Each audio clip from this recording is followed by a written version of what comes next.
যুক্তরাষ্ট্রের ওয়াশিংটন ও ক্যালিফোর্নিয়া স্টেটে দাবানল পরিস্থিতি মারাত্মক রূপ ধারণ করেছে। ওয়াশিংটনের স্পোকেন শহরের কাছে দাবানল ছড়ানোর অভিযোগে এক ব্যক্তিকে গ্রেফতার করা হয়েছে।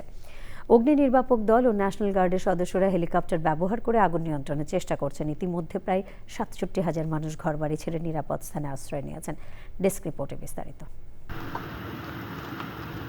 যুক্তরাষ্ট্রের ওয়াশিংটন স্টেটের দ্বিতীয় বৃহত্তম শহর স্পোকেন ও এর আশপাশের এলাকা জুড়ে ছড়িয়ে পড়া ভয়াবহ দাবানল নিয়ন্ত্রণের জোর চেষ্টা চালিয়ে যাচ্ছে ফায়ার সার্ভিস। পূর্বাঞ্চলীয় পার্বত্য এলাকার আগুন নিয়ন্ত্রণে সেনা সদস্য পাঠানোর পাশাপাশি হেলিকপ্টার থেকে ক্রমাগত পানি দেওয়া হচ্ছে।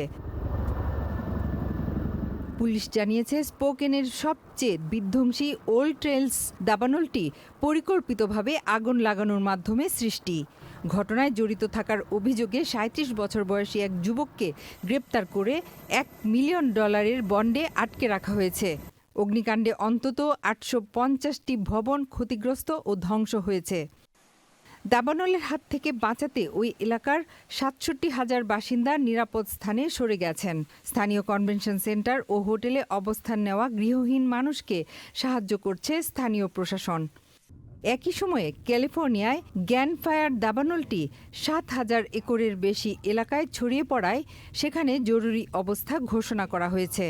ঠান্ডা আবহাওয়া সাময়িকভাবে কিছুটা স্বস্তি দিলেও সপ্তাহের শেষ দিকে তাপমাত্রা বৃদ্ধি ও শুষ্ক বাতাসের পূর্বাভাস থাকায় দাবানল আরও ছড়িয়ে পড়তে পারে বলে আশঙ্কা করছেন সংশ্লিষ্টরা।